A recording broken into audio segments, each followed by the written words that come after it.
pensamos que se rendirían inmediatamente, pero salieron dando batalla hasta que no pudieron más. Y ahora, del otro lado, tenemos a un testigo viviente, el único corresponsal de guerra, ¿sí? Uno de los encargados de luchar contra la desmalvinización desde hace años, el único que cubrió el conflicto desde el comienzo hasta el final, ¿sí? Estamos hablando del periodista, el corresponsal de guerra, Nicolás Casanseu. ¿Cómo estás, Nicolás? Buenas tardes. Jonathan acá desde San Luis Capital y Gustavo. ¿Cómo estás? Buenas tardes. Buenas tardes, Jonathan, Gustavo, un gusto. Un gusto para nosotros, Nicolás, que hayas aceptado nuevamente este ratito de charla. Nosotros lo habíamos titulado hace instantes nada más. El 14 de junio de 1982, para el mundo se conmemora la rendición de las tropas argentinas ante los ingleses, pero yo sé que hay muchos que no se rindieron y entre esos está usted, Nicolás. Bueno, la cuestión es que los que no se rindieron son los que sirven para otra guerra, ¿no es cierto? Porque si bien sí hubo una rendición argentina, tampoco vamos a decir que no la hubo, pero la cuestión es no rendirse espiritualmente, interiormente, y son muchos los veteranos que no se han rendido. De hecho, si uno hace una encuesta, el 90% de los veteranos dicen que está dispuesto a esta edad y con los achaques propios de la edad a volver a pelear en Malvinas. Qué increíble, qué increíble. Le comentamos a la gente, Nicolás Casanseu, único corresponsal de guerra, en un principio hubieron un montón, pero usted fue el único que se quedó durante todo el conflicto y que es la historia viva de cada una de las batallas, de los momentos, y el que nos cuenta la otra verdad, no la que nos cuentan en las instituciones escolares, sino la realidad. Lo que pasa es que todavía el pueblo argentino no conoce lo que pasó en Malvinas. Hubo un ocultamiento perverso, siniestro, desde la caída del puerto argentino, que empezó con los militares, siguió con los gobiernos civiles, y con altibajos sigue hasta el día de hoy. Es increíble, pero hasta el día de hoy la gente repite, obviamente lo que escucha de los periodistas, de los políticos, de que una guerra absurda, de que mandamos pobrecitos chicos a la guerra, de que poco menos que estábamos armados con palos y piedras, todas mentiras. Pero las mentiras se instalan con una fuerza extraordinaria. Hay un famoso dicho que dice, es mucho más fácil engañar a la gente que convencerla de que fue engañada. Y este es el ejemplo, Malvinas, ¿no es cierto?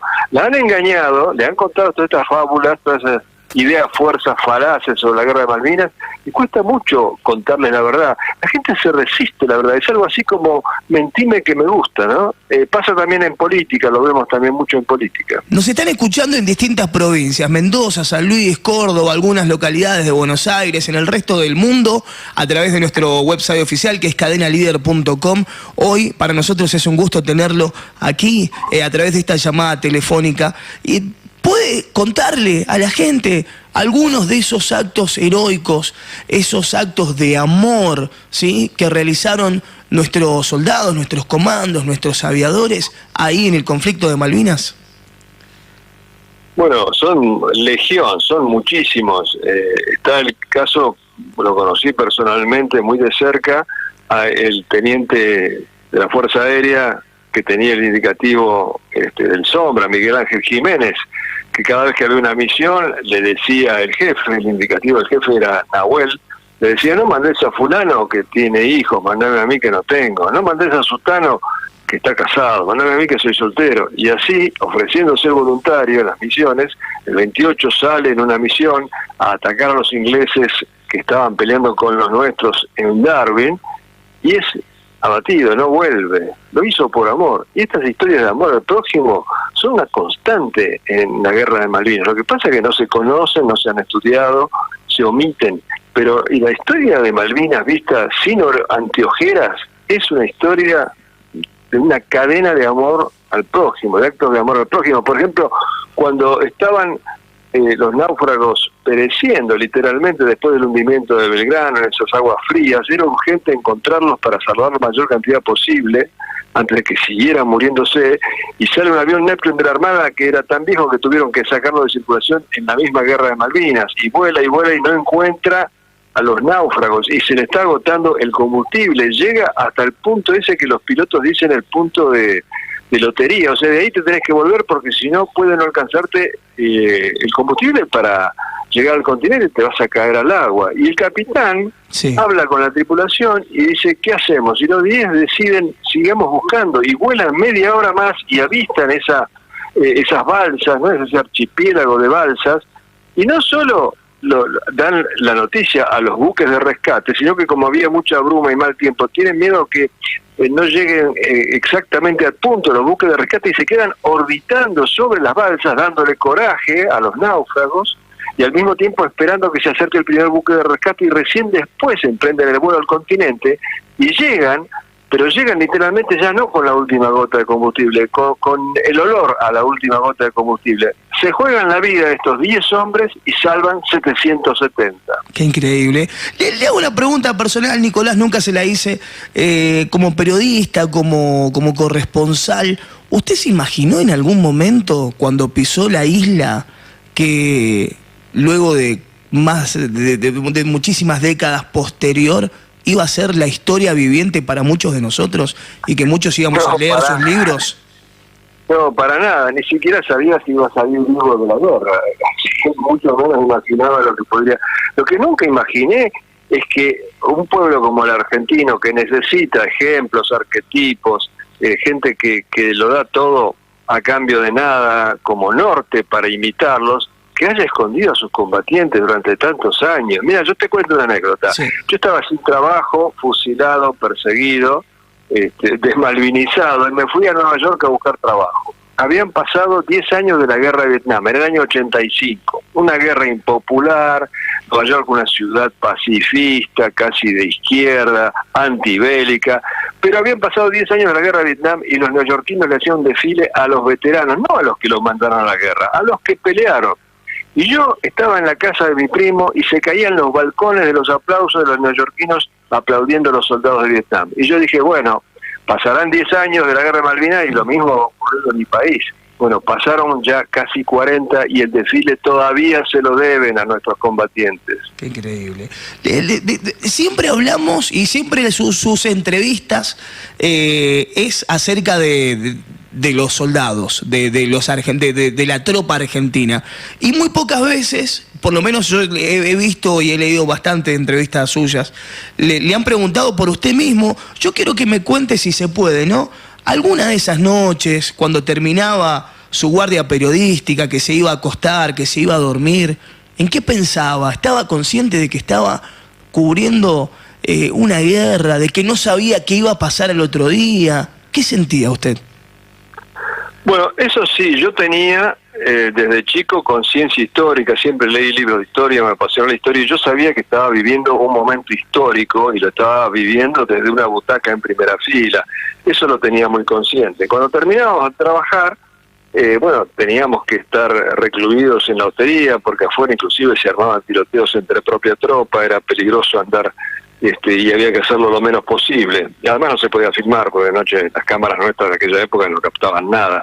Pero en esa hostería donde estábamos parando había una cantidad de gente muy interesante, había aviadores navales, gente de inteligencia, capellanes, unos médicos civiles voluntarios, y se armaban unas discusiones y unos debates en una especie de cenáculo literario bien interesante. Venían pilotos de Pucará también, algunos después escuchaban música en la habitación, los invitados a las invitaciones, y pasábamos el tiempo hablando de bueyes perdidos ya y de otras cosas, no de la guerra, ¿no? Para salir un poco del tema de la guerra. Y después teníamos que dormir vestidos, porque los kelpers nos desenchufaban, los dueños de la hostería nos desenchufaban la calefacción y el frío que hacía nos obligaba a dormir vestidos. Imagínate si nosotros teníamos que dormir vestidos, cómo la estaban pasando en ese momento los soldados en pozos de zorro inundados. Eran realmente los héroes de todos los minutos nuestros soldados. Qué increíble.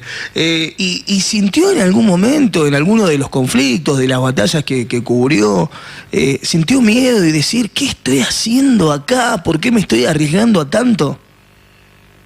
No, yo al contrario, yo estaba feliz, aunque suene políticamente incorrecto, eso era lo mío. A mí siempre me atrajo la cobertura de situaciones extremas, porque se ve lo mejor y lo peor del ser humano. Para un periodista lo más rico que hay es cubrir alguna situación extrema, se caen todas las caretas, nadie puede aparentar lo que no es, y eso es apasionante observarlo.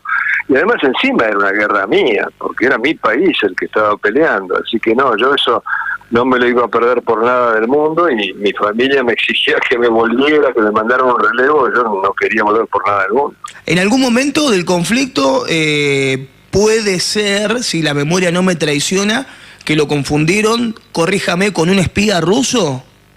Claro, eso me cuentan los prisioneros argentinos que volvían al continente, y yo durante un tiempo no podía entender bien para qué me buscaban, hasta que un oficial de inteligencia me contó cuál era el motivo.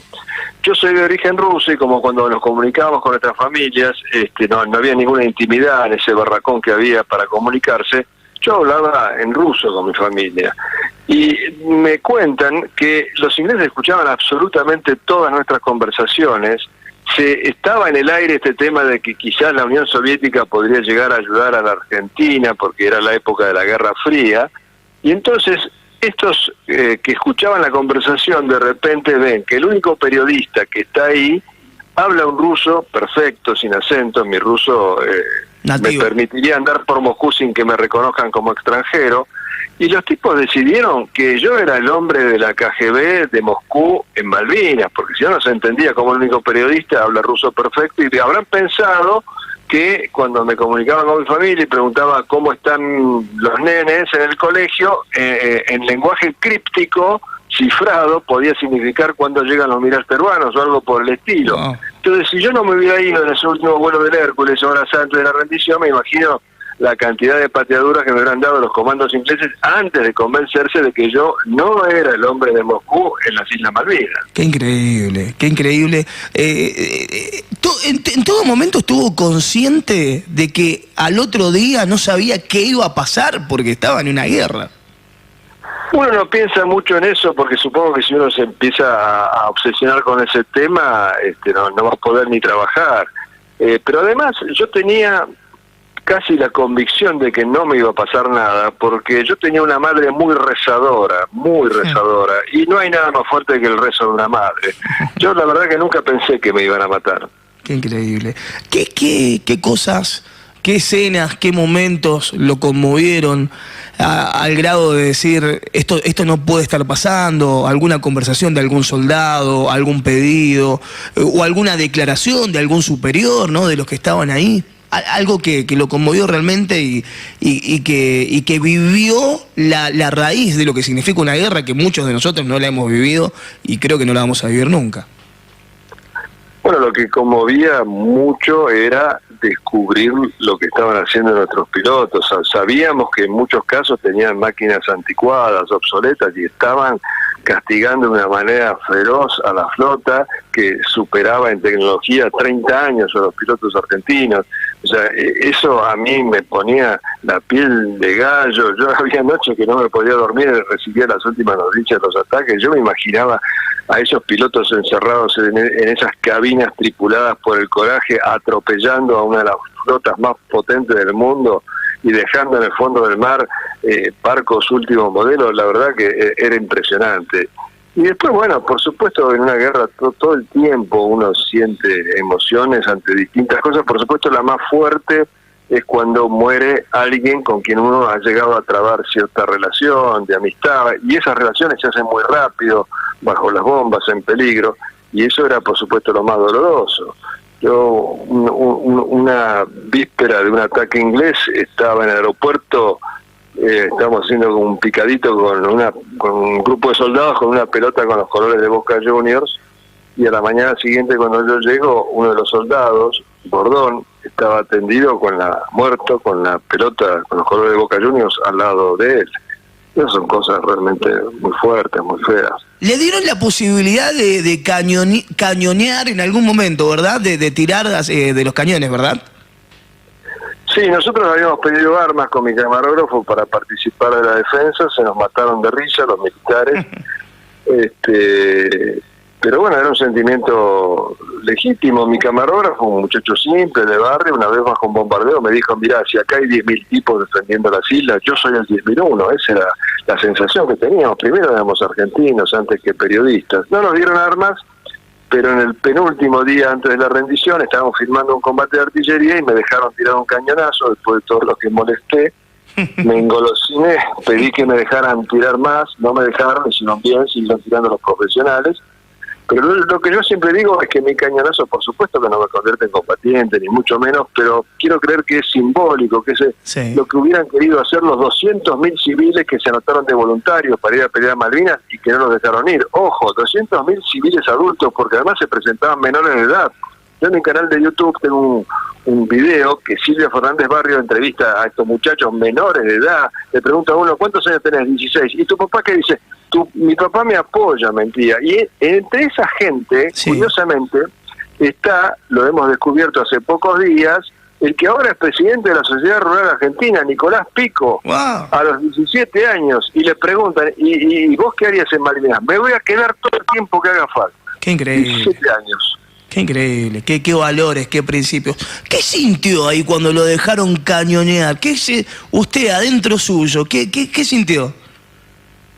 Bueno, esto tampoco es políticamente correcto, pero yo me sentí el hombre más feliz del mundo. Yo había querido hacer eso y la verdad que no cabía en mí mismo de la felicidad de haber puesto, aunque sea simbólicamente, un granito de arena, o mejor dicho, un granito de cordita en la defensa de Puerto Argentino. Después está la parte de mi torpeza, porque con esta emoción que yo tenía me olvidé de una recomendación que me hicieron, y es que cuando tirara el cañonazo abriera la boca, porque si no me iba a arruinar los tímpanos de ese estruendo extraordinario. Y yo en la emoción del momento me olvidé de abrir la boca, así que creo que estoy un poco sordo en parte por ese estruendo, además de todos los demás estruendos que escuché durante la guerra. Qué increíble. Nicolás, si usted pudiera volver el tiempo atrás y encontrarse con ese periodista de hace casi 40 años, ese corresponsal de guerra que estaba intrépido, ávido tal vez de nuevas emociones, sabiendo todo lo que pasó después, ¿no? Sabiendo todo lo que le hicieron,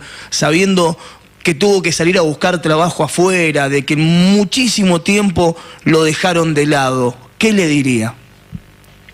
No, yo volvería a hacerlo. Si me dan la máquina del tiempo, vuelvo al 82 y lo volvería a hacer, porque repito, tengo conciencia histórica. Haber estado codo a codo con nuestros soldados en esa guerra justa y noble, eso no tiene precio. Vale todas las persecuciones, todos los ninguneos, todas las veces que me quitaron el trabajo, vale porque tengo conciencia histórica, porque es un momento que va a quedar con letras de oro en la historia argentina, y los héroes de Malvinas van a estar a la par de los héroes del cruce de los Andes, y yo tuve el privilegio de estar con ellos, de ser su amigo. Lo único que haría distinto es tratar de esconder material de alguna manera, porque cuando volví me enteré que la inmensa mayoría de mi material no solo no fue mostrado, sino que fue destruido. Lo que pasa es que no tenía posibilidad técnica de copiar, pero bueno, algo, si me dan la máquina del tiempo, algo voy a inventar para que ese material no sea destruido. De todos los reconocimientos que le han hecho los veteranos, ¿cuál es cuáles son los primeros que lleva ahí en su corazón o que lo emocionaron, o ese reconocimiento que no se lo esperaba y que de golpe le dijeron, esto es para usted, Nicolás? No, para mí el reconocimiento principal es la amistad y el afecto de los combatientes. No hay nada superior. A mí me han dado un par de medallas, pero realmente lo único que me importa es el afecto de los combatientes, de alguna manera mis camaradas. Nicolás Casanseu, corresponsal de guerra, periodista, el único que estuvo desde el inicio hasta el fin, que está sacando un nuevo libro, Nicolás. Sí, es un libro que prácticamente se escribió solo. Yo tengo 2 libros de Malvinas, no pensaba sacar otro libro más, en todo caso mejorar los que ya había hecho, ampliarlos o actualizarlos, pero se escribió solo porque fueron apareciendo historias tan potentes de la guerra de Malvinas, tan fuertes, tan hermosas, que se fue armando solo, y finalmente, bueno, ya había yo tenía una cantidad de historias que no están en ninguno de mis libros anteriores y decidí sacar el libro. Bueno, quisimos hoy hablar con usted, Nicolás, gracias por aceptar la nota y hablar un poquito también de usted mismo, ¿no? Porque siempre usted le ha dado lugar a nuestros héroes, pero muchas veces yo me preguntaba, ¿y cómo lo habrá vivido? ¿Qué habrá sentido? Sintió miedo, ¿no? Y la verdad que hoy nos hemos dado un lujo enorme. ¿Cómo lo encuentran en las redes sociales? ¿Cómo hacen para pedir sus libros, Nicolás? ¿Cómo hace la gente, por ejemplo, aquí en San Luis, si en algún momento quiere tenerlo en alguna alguna charla, algún municipio, que sabemos que están escuchando muchísimos funcionarios del gobierno? Bueno, mis datos están en los medios sociales, se me puede contactar por Facebook, o por Twitter, por Instagram. Tengo un canal de YouTube, YouTube/Nicolás Casanseu, donde están muchos videos de Malvinas y vamos agregando nuevos todo el tiempo, con mi hijo que participa y me da una gran mano con esto. Tengo un hijo muy malvinero, así que estoy fácilmente ubicable. Increíble. Nicolás, bueno, muchas gracias por esta comunicación y me quiero despedir como me despedí con el sargento Carlos Bruno Delgadillo. Nicolás, ¡viva la patria! ¡Viva!